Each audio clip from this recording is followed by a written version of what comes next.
3, 2, 1. Hello everyone, कैसे हैं आप सब। हमारी आज की जो वीडियो है वो बेस है हमारे क्लास 10th के important topic that is respiration पे। अब देखो, हमने जितनी भी हमारी पास्ट की वीडियोस रह चुकी है 4 वीडियो, उसमें हमने डिस्कस किया था डाइजेशन पे। हमारा पूरा डाइजेशन का प्रोसेस कंप्लीट हो गया है। डाइजेशन के रिलेटेड जितने भी क्वेश्चंस बन सकते हैं हमारे बोर्ड एग्जाम्स में वो भी कंप्लीट हो गए। अब हम मेयरली हमारी 3 वीडियोस लगेंगी जिसमें हमारा जो है रेस्पिरेशन का खत्म हो जाएगा। अब देखो, रेस्पिरेशन की अगर हम बात करते हैं तो इसमें मेयरली ना 3 क्वेश्चंस आते हैं रेस्पिरेशन से, ठीक है। तो अगर आप देखिए रेस्पिरेशन में, तो आपको सबसे पहले डेफिनेशन तो आनी चाहिए ना, रेस्पिरेशन की डेफिनेशन आनी चाहिए और रेस्पिरेटरी सिस्टम के बारे में पता होना चाहिए। और रेस्पिरेशन की अगर हम बात करें तो उसमें से आपको एरोबिक एंड एनारोबिक रेस्पिरेशन के बारे में पता होना चाहिए। इन्हीं सब 3 क्वेश्चंस यहाँ से बनते हैं। सबसे पहला क्वेश्चन बनता है रेस्पिरेटरी सिस्टम का, सेकंड क्वेश्चन बनता है रेस्पिरेशन की डेफिनेशन पूछ ली जाती है, और ये पूछ लिया जाता है कि हमारी बॉडी में, ह्यूमन बॉडी में कार्बन डाइऑक्साइड एंड ऑक्सीजन का ट्रांसपोर्टेशन कैसे होता है, ठीक है। और तीसरा क्वेश्चन जो है एरोबिक एंड एनारोबिक रेस्पिरेशन के ऊपर बनता है। अब एनारोबिक और एरोबिक रेस्पिरेशन में क्या होता है कि हमारा जो ग्लूकोज होता है ना, उसका ब्रेकडाउन करवाना होता है in the presence of oxygen, ठीक है, वो बन जाएगी एरोबिक रेस्पिरेशन। अब in the absence of oxygen वो बन जाएगी एनारोबिक रेस्पिरेशन। इसी तरह से ये क्वेश्चंस बनते हैं, ठीक है। अगर हम बात करें, आज की टॉपिक जो होगा वो बेस्ड होगा रेस्पिरेटरी सिस्टम के ऊपर, ठीक है। रेस्पिरेटरी सिस्टम की डायग्राम तो मैंने यहाँ पे बनाई है, it is a rough diagram of respiratory system. ऐसे ही डायग्राम आपको एग्जाम्स में बनानी है, बट मुझसे थोड़ी अच्छी बना लेना, बिकॉज ये व्हाइट बोर्ड पे फ्रिक्शन नहीं होती है, सो दैट मेरे से अच्छी से बनी नहीं है। अब रेस्पिरेटरी सिस्टम हम यहाँ पे इस आज की वीडियो में कवर करेंगे, ठीक है। रेस्पिरेटरी सिस्टम पे जाने से पहले हम बात करते हैं रेस्पिरेशन की डेफिनेशन की, ठीक है। हमें पता होना चाहिए कि रेस्पिरेशन होता क्या है। अब हम छोटी क्लासेस में थे, हमें क्या बताते थे कि रेस्पिरेशन क्या होता है। हम बोलते थे सांस लेना और सांस छोड़ना, वही हमारे लिए क्या होती थी, रेस्पिरेशन होती थी। जनरली क्या होती थी respiration, intake of oxygen and exhale of carbon dioxide, वही हमारे लिए होती थी रेस्पिरेशन, ठीक है। बट जब हम फर्दर आगे क्लासेस में गए, फॉर एग्जाम्पल 8th में गए, हमें पता चला कि रेस्पिरेशन तो सिर्फ इनटेक एंड एक्सहेल से बहुत आगे है। तब हमें बताया गया कि रेस्पिरेशन क्या होती है। रेस्पिरेशन होती है कि आपका जो फूड है, फूड का ब्रेकडाउन करके जो एनर्जी रिलीज होती है, उसी को हम रेस्पिरेशन कहते हैं, ठीक है। अब आप 10th क्लास में आ गए हैं। अब 10th क्लास में रेस्पिरेशन की डेफिनेशन ही पूरी चेंज हो गई है, ठीक है। तो अब हम देखते हैं कि रेस्पिरेशन की जो हमें डेफिनेशन पढ़ाई गई थी, तो वो सच थी कि झूठ, ठीक है, या उसमें क्या क्या मॉडिफिकेशन हुआ है। तो देखो रेस्पिरेशन की डेफिनेशन, देखो रेस्पिरेशन, ओके। अब देखो यहाँ पे बोला जाता है रेस्पिरेशन एक स्लो ऑक्सीडेशन प्रोसेस है। स्लो क्या है, ऑक्सीडेशन प्रोसेस है, जिसमें क्या होता है, इन विच, जिसमें कि कॉम्प्लेक्स, ठीक है, फूड मॉलिक्यूल, ये फूड है, लाइक ग्लूकोज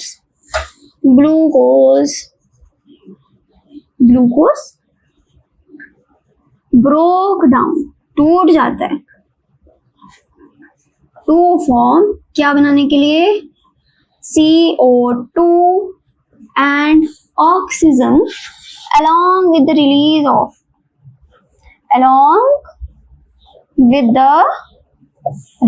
of क्या, एनर्जी भी रिलीज होती है। उसी को हम क्या बोलते हैं, हम बोलते हैं रेस्पिरेशन।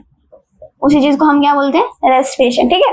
अब देखना, हम जब सेकंड क्लास में थे, हमें क्या बोला था, ऑक्सीजन एंड CO2 का इनटेक एंड एक्सहेल लो, ठीक है। जब हम 5th 6th में या 8th में आए, तो हमें बोला फूड मॉलिक्यूल का ब्रेकडाउन करके क्या बनता है भाई, ब्रेक डाउन करके एनर्जी निकालना, ठीक है। ये चीजें हमें बोली गई। अब देखो, अब जब हम 10th में आए हैं, 10th में तो इन्होंने डेफिनेशन इतनी वो तगड़ी कर दी, ठीक है। अब यहाँ पे देखना, सेकंड में बोला ऑक्सीजन एंड कार्बन डाइऑक्साइड का इनटेक एंड एक्सिट, ठीक है, ये बात तो सच्ची है, ये बात भी सच है। अब देखो 8th में बोला फूड मॉलिक्यूल का ब्रेकडाउन और हमें एनर्जी मिलेगी, ये बात भी सच है। अब इन दोनों को मिला के हमने क्लास 10th की डेफिनेशन बना दी कि देखो रेस्पिरेशन जो है स्लो ऑक्सीडेशन प्रोसेस है, ठीक है। ऑक्सीडेशन प्रोसेस क्या, जब हमारा फूड जो है, हमारा ग्लूकोज का ब्रेकडाउन होता है, उसमें ऑक्सीजन चाहिए होती है, ठीक है। तो इसलिए हमने बोला स्लो ऑक्सीडेशन प्रोसेस है, जिसमें क्या होता है फूड मॉलिक्यूल जैसे कि ग्लूकोज का ब्रेकडाउन होता है ताकि हमें क्या निकले, कार्बन डाइऑक्साइड और ऑक्सीजन निकल जाए और हमें एनर्जी भी मिल जाए, ताकि एनर्जी मिल जाए जो हमारे बाकी के प्रोसेस है हमारी बॉडी में होने वाले, जैसे कि हो गया एक्सक्रीशन वगैरह के बाकी सारे जो भी प्रोसेस होते हैं लाइफ प्रोसेस, उन सबको करने के लिए हमें एनर्जी मिल सके। अब जो रेस्पिरेशन है ना, ये लाइफ लॉन्ग प्रोसेस है, क्योंकि आप देखो इसमें आपको खाने को ब्रेक डाउन करने के लिए हमें ऑक्सीजन नेसेसरी है, ठीक है। और क्या होता है मतलब नेसेसरी है। उसके बाद क्या होता है, जो हमारी ये कार्बन डाइऑक्साइड O2 है, ये जो फॉर्म हुई होती है, ये हमारे लंग्स के थ्रू इनका जो है बॉडी से अंदर जाना और बाहर आना थ्रू लंग्स के द्वारा ही होता है, ठीक है। अब हम बात करते हैं, हमने डेफिनेशन पढ़ ली, अब हम बात करते हैं रेस्पिरेटरी सिस्टम की, ठीक है। तो हम बात करते हैं अपने रेस्पिरेटरी ऑर्गन्स की, दैट इज रेस्पिरेटरी सिस्टम में जितने भी ऑर्गन्स आते हैं उन सब चीजों की हम बात करते हैं। तो सबसे पहला ऑर्गन हमारा आता है, ठीक है, वो है nostril and the nasal cavity, ठीक है जी। अब देखो रेस्पिरेटरी सिस्टम की अगर ओपनिंग ही नहीं होगी तो फिर हमारी ऑक्सीजन अंदर जाएगी कैसे, प्रोसेस कैसे होगा, और हमारी जो कार्बन डाइऑक्साइड है वो बाहर कैसे आएगी। जैसे कि हमने देखा था एलिमेंट्री कैनाल की ओपनिंग क्या है, हमारा माउथ, वैसे ही रेस्पिरेटरी सिस्टम की ओपनिंग क्या है, हमारी नॉस्ट्रिल मतलब जो हमारे नाक के नीचे ये दो सुराख है ना जो होल्स है, इनको हम बोलते हैं नॉस्ट्रिल्स, ठीक है। अब नॉस्ट्रिल्स को अगर हमें डिफाइन करना है, अब इसमें रट्टा मारने वाली कोई चीज है नहीं, जो नॉस्ट्रिल्स हैं वो हमारी 2 इन नंबर्स होती हैं, ठीक है। किसी की 3 देखी आज तक, किसी की नहीं देखी। अच्छा, नॉस्ट्रिल्स जो हैं are 2 nasal opening which serves as a gateway of respiratory system, ठीक है। अब जो है रेस्पिरेटरी सिस्टम का गेटवे ही हमारी नॉस्ट्रिल्स है, ठीक है। अब आगे देखो, नॉस्ट्रिल्स के बाद आपके क्या आते हैं, आपकी एक कैविटी आती है, ठीक है। जैसे आपके माउथ के बाद अंदर एक क्या आती है, बक्कल कैविटी होती है ना, जहाँ पे टिथ है ना, गम्स हैं जो हमारे खाने का ब्रेकडाउन वगैरह करती है, चूहे वगैरह करती है। वैसे ही हमारी नेजल कैविटी में आप देखो आपकी क्या प्रेजेंट होता है, नेजल कैविटी में आपका प्रेजेंट होता है हेयर होते हैं, tiny large number of hair present होते हैं, अलॉन्ग विद म्यूकस भी प्रेजेंट होता है ना। शर्माने की क्या बात है, होता तो है सब में। अच्छा, nasal cavity consist of tiny large number of hairs and mucus. अब जो है which helps in removing dust particles from the air and also normalizing the temperature of the air with along with body temperature।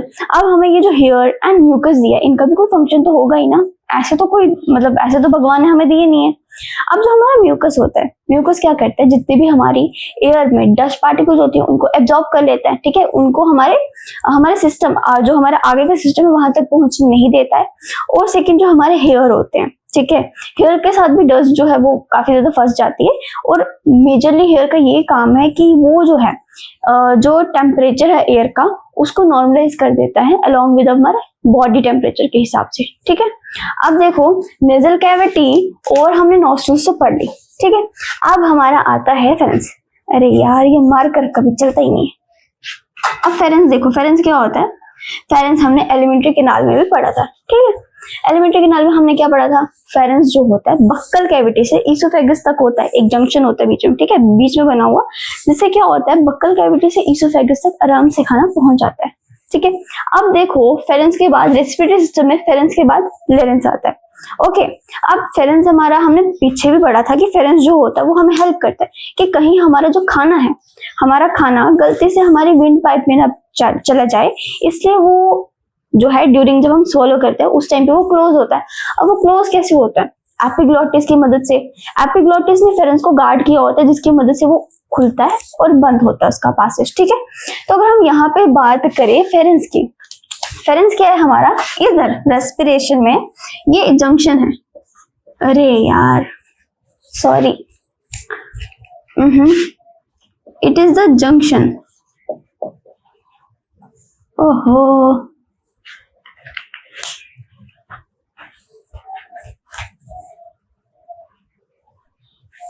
हाँ, तो हमारा फेरेंस क्या है? फेरेंस हमारा respiration में जंक्शन है, जंक्शन है between what? Between nasal cavity and larynx के बीच में। ठीक है, लेरेंस हमारा क्या होता है? ये हमारा होता है vocal cord, Adam's apple, voice box, ये वो होता है। ठीक है, अब जो है pharynx it is guarded by what? Guarded by epiglottis.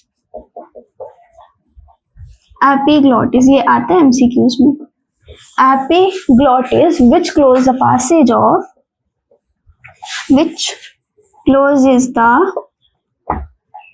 passage of what?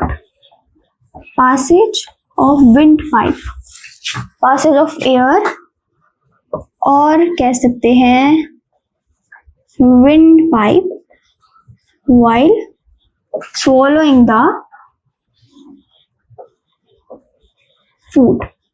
ठीक है, जो कि मैंने अभी आपको बताया वही चीज मैंने यहाँ पे लिख दी। ठीक है, ये जंक्शन है बीच में, नेजल कैविटी और लेरेंस के बीच में का जंक्शन है। इसको गार्ड कौन करता है? एपिग्लॉटिस गार्ड करता है, जो कि क्लोज हो जाता है जब हम खाना swallow करते हैं। उस टाइम पे हमारा जो है, हमारा फेरेंस जो होता है वो विंडपाइप को क्या करता है? क्लोज कर देता है। ठीक है, अब हम बात करेंगे अगले अपने ऑर्गन की, जो है लेरेंस, ट्रैकिया एंड ब्रोंकिया। ठीक है, हाँ, तो अब हम थर्ड ऑर्गन की बात करते हैं। थर्ड ऑर्गन में हमारा आता है लेरेंस। मैंने पीछे भी बताया कि लेरेंस को हम क्या बोलते हैं? Adam's apple. ठीक है, आप देखो आपका लेरेंस कहाँ प्रेजेंट है? आपका लेरेंस यहाँ प्रेजेंट होता है ना, सिर्फ बीच में, है ना। मेरे तो नहीं दिख रहा होगा, लेकिन वॉइस में ये विजिबल होता है ज्यादा। ठीक है, अब आपका जो है एकदम बीच में प्रेजेंट होता है, सो इट इज इंटरपोस्टली प्रेजेंट। ठीक है, हमारी बॉडी में कहाँ प्रेजेंट होता है? इंटरपोस्टली प्रेजेंट होता है, जहां से हमारी ट्रैकिया स्टार्ट हो रही होती है एंड बक्कल कैविटी का एंड हो रहा होता है। ठीक है, सो दैट इज व्हाई इसको हम बोलते हैं इंटरपोस्टली प्रेजेंट होता है। अब देखो एडम्स एप्पल तो मैंने बोल दिया लेरेंस को। ठीक है, अब इसके बारे में क्या लिखा हुआ है? इसको हम वॉइस बॉक्स भी कहते हैं, which is interposed to prevent the entry of food into the trachea. अब इसका भी क्या मेजर फंक्शन है? ये भी क्या करता है? ये हमारा जो फूड होता है ना, उसकी एंट्री को प्रिवेंट करता है ट्रैकिया में। ट्रैकिया क्या होती है? ट्रैकिया बेसिकली हमारी विंड पाइप होती है। अब देखो लेरेंस से एक इंपॉर्टेंट एमसीक्यूज आता है। जो हमारे लेरेंस होता है ना, लेरेंस में क्या होते हैं? मेजरली दो लिगामेंट्स होते हैं। लेरेंस के पास क्या होता है? यहाँ पे लिखूंगी, हैज टू लिगामेंट्स, दो लिगामेंट्स होते हैं। ठीक है, दो लिगामेंट बोल लो या दो लिगामेंट की कॉर्ड बोलो। ठीक है, दो लिगामेंट की कॉर्ड, जिसकी वजह से इसको हम क्या बोलते हैं? जिसकी वजह से इसको क्या बोलते हैं हम? Vocal cord. ठीक है, अब जब ये वोकल कॉर्ड वाइब्रेट करती है ना, जब ये वोकल कॉर्ड जो है वाइब्रेट करती है, तब यहाँ पे क्या होता है? Production of what? साउंड का प्रोडक्शन होता है। ठीक है, तब हमारी ये आवाज निकलती है। ठीक है, दो लिगामेंट कॉर्ड, दैट इज, जिसको हम क्या बोलते हैं? Vocal cord. जब ये वोकल कॉर्ड आपस में कोलैप्स करती हैं या वाइब्रेट होती हैं, तब क्या प्रोड्यूस होती है? हमारी साउंड प्रोड्यूस होती है। ठीक है, अब देखो फोर्थ चीज जो हमारी आती है वो है ट्रैकिया। ट्रैकिया देखो यार, ट्रैकिया दिस, यहाँ पे तो अच्छी नहीं बनी, बट हाँ सीखो, लाइक ठीक है यार। ट्रैकिया, अब ट्रैकिया को हम क्या बोलते हैं? विंडपाइप बोलते हैं। ठीक है, हाँ भाई विंडपाइप बोलते हैं। अब देखो ये 4 इंच तक लंबी है। कितनी? 4 इंचेस तक लॉन्ग है। अब जो ट्रैकिया है, trachea is compose bye 16 to 20 incomplete cartilaginous ring. ठीक है, आप यहाँ पे देख रहे हो ये ऐसे कुछ ऐसे रिंग्स बनी है।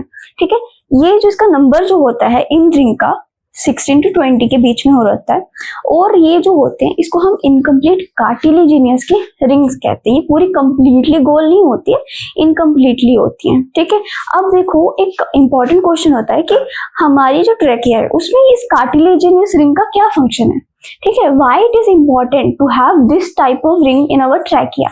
सो इसका इम्पोर्टेंस ये है कि ये क्या करता है, इसकी मदद से क्या होता है? हमारी जो ट्रैकिया होती है, ट्रैकिया अगर जो हमारी एयर है, एयर की डेफिशिएंसी हो जाए, ठीक है, अगर एयर थोड़ा कम अमाउंट में आ जाए, तो ये जो है ये कोलैप्स होने से बचाता है, कोलैप्स होने से प्रिवेंट करता है। ठीक है, रोकता है, कोलैप्सिंग रोकता है। ठीक है, इट इज वेरी इंपॉर्टेंट, यार ये एमसीक्यूज में आया है। उसके बाद फिफ्थ अगर आप देखें, फिफ्थ ऑर्गन जो हमारा होता है ब्रोंकियाई, ठीक है। अब ब्रोंकियाई क्या होती है, ट्रैकिया के डिवीजन से ब्रोंकियाई बनती है, ठीक है। ये देखो ये ट्रैकिया है, ट्रैकिया के डिवीजन से ये ब्रोंकियाई बन रही है, ठीक है। यहाँ पे तो मैंने ऐसे लिखा है ना, राइट प्राइमरी ब्रोंकस और ये लेफ्ट प्राइमरी ब्रोंकस। अब देखो इसको हम कंप्लीटली क्या बोलेंगे, इसको हम ब्रोंकिया ही बोलेंगे। अब ये जो ब्रोंकियाई है, the further division of bronchi leads to the formation of bronchioles. अब ये ब्रोंक्यूल्स क्या है, ब्रोंक्यूल्स पता है क्या होते हैं। अब ये जो प्राइमरी ब्रोंकस बनी, ठीक है, ट्रैकिया की सीधे डिवीजन से प्राइमरी ब्रोंकस बनी। अब उसके बाद उन ब्रोंकस का क्या होता है, सेकेंडरी टर्शरी में भी ब्रेक डाउन होता है। अब आप ऐसे तो नहीं ले जा सकते कि मतलब कंप्लीटली आप इतना लंबा क्यों लेके जाओगे, प्राइमरी सेकेंडरी टर्शरी, है ना, तो वो तो बहुत आगे तक जाएगा। तो इन्हीं सेकेंडरी और टर्शरी को हम क्या बोल देते हैं, ब्रोंक्यूल्स। कंप्लीटली क्या बोल देते हैं, ब्रोंक्यूल्स का फॉर्मेशन करेगी हमारी ब्रोंकियाई, ठीक है। ब्रोंकियाई जब आगे फर्दर ब्रेक डाउन करेगी, डिवाइड होगी, तो वो किस में बनाएगी, ब्रोंक्यूल्स में बनाएगी। अब इन ब्रोंक्यूल्स का कोई तो एंड पॉइंट होगा ना। अब देखो जो ये ब्रोंक्यूल्स हैं ये एंड करते हैं ईयर सैक में, एंड करते हैं ईयर सैक। ईयर सैक आपका क्या है, इसको हम बोलते हैं एल्वियोलर। ईयर सैक एल्वियोलर को हम क्या बोलते हैं, ईयर सैक बोलते हैं, ठीक है। अब जो हमारे ये ब्रोंक्यूल्स हैं ये एंड अप होते हैं एल्वियोलाई में, लंग्स के अंदर। ये हमारा लंग है, लंग के अंदर ये air sac that is alveoli में एंड अप हो रहे हैं, ठीक है। अब देखो जो हमारा ट्रैकिया है, ट्रैकिया भी हमने पढ़ लिया, ब्रोंकियाई भी हमने पढ़ लिया। तो बस अब हमारे लास्ट जो 2 ऑर्गन्स रह गए उसके बारे में हम डिस्कस करते हैं। लाइक हमारे सबसे पहला आता है लंग्स, ठीक है। अब हम लंग्स की बात करते हैं। लंग्स हमारे कितनी क्वांटिटी में होते हैं, 2 होते हैं। इनको हम डिफाइन कैसे करेंगे, इनको हम यही बोलेंगे कि लंग्स जो है 2 स्पॉन्जी इलास्टिक ऑर्गन्स हैं, ठीक है। इलास्टिकल ऑर्गन्स होते हैं जो कि कैसे बने होते हैं, these are form by bronchioles alveoli, blood vessel को कंप्रेस करके हमारे क्या बने होते हैं, लंग्स बने होते हैं, ठीक है। अब आप लंग 2 लंग्स हैं आपके, इनमें डिफ्रेंशिएशन करने का एक ही तरीका है। जो हमारा राइट लंग होता है ना वो थोड़ा बड़ा होता है as compare to left one, क्योंकि राइट लंग में जो होते हैं ना 3 लोब्स प्रेजेंट होते हैं और लेफ्ट में कितने होते हैं, 2 ही प्रेजेंट होते हैं, ठीक है। और आप ये भी लिख सकते हो कि लंग्स में क्या होती है, lungs are covered by double membrane. Double membrane से कवर्ड होते हैं जिसको हम क्या बोलते हैं, प्लूरा बोलते हैं, ठीक है। अब प्लूरा के इनसाइड क्या होता है, डबल मेम्ब्रेन है तो इसके इनसाइड क्या होता है, प्रेजेंट होता है एक फ्लूइड प्रेजेंट होता है, ठीक है। फ्लूइड प्रेजेंट होता है जिसकी वजह से क्या होता है, लंग्स में फ्रिक्शन नहीं बन पाती है, ठीक है। अगर फ्रिक्शन बनेगी तो वही कोलैप्स हो जाएंगे ना, तो ये फ्रिक्शन को प्रिवेंट करता है जिसकी वजह से हम इजीली अपनी रेस्पिरेशन का प्रोसेस कवर अप कर पाते हैं, ठीक है। अब लंग भी हो गया। लंग के बाद हमारे पास क्या आता है, हमारे पास आता है ये डायफ्राम, ठीक है। अच्छा जी, लंग हो गया, प्लूरा भी हो गई। अब आता है डायफ्राम। डायफ्राम आपका क्या है, डोम शेप शीट है, ठीक है। मस्कुलर शीप है, शीप बोल रही हूँ शीट है जो कि मतलब मस्कुलर शीट है। और ये रिस्पॉन्सिबल, इसका काम क्या होता है, ये रिस्पॉन्सिबल होती है हमारी chest cavity and abdominal cavity जो होती है उसको सेपरेट करने में ये हेल्प करती है, इसका यही काम है। और इसका ये भी काम है कि ये जो है ना इंक्रीज और डिक्रीज कर सकती है हमारी जो थोरिक कैविटी होती है, चेस्ट कैविटी, ड्यूरिंग रेस्पिरेशन उसको इंक्रीज और डिक्रीज कर सकती है, ठीक है। फॉर एग्जांपल अगर आपको इनटेक करना है ऑक्सीजन का, तो आप क्या करते हो, ज़्यादा से ज़्यादा सांस लेने की कोशिश करते हो ना। तो जब आप ज़्यादा से ज़्यादा सांस लेने की कोशिश करते हो तो ये इस तरह से होती है डोम शेप, ठीक है। जब आप ज़्यादा से ज़्यादा सांस लेते हो सो दैट ये ऐसे कॉन्ट्रैक्ट होकर ऐसे लूज हो जाती है, ठीक है, कॉन्ट्रैक्ट हो जाती है, मसल ऐसे हो जाती है सो दैट आपकी जो चेस्ट कैविटी है वो थोड़ा बड़ी हो सके और आप ऑक्सीजन जो है वो अच्छे से इनटेक कर सके, ठीक है। और उसके बाद देखें तो उसके बाद ये होता है कि अब जब डोम शेप है, ठीक है, उसके बाद क्या होगा, इसको रिलैक्स करना, जब आप कार्बन डाइऑक्साइड निकाल रहे हो बाहर, ठीक है, तो ये फिर से रिलैक्स करके अपने ही डोम शेप में आ जाती है, ठीक है। तो आज की वीडियो में बस इतना ही। ये आपका हो गया रेस्पिरेटरी सिस्टम। ये थोड़ी ज़्यादा लंबी, मतलब थोड़ा ज़्यादा लॉन्ग बन गई, जो आगे इसकी नेक्स्ट वीडियोस आएंगी वो इससे भी शॉर्ट होंगी।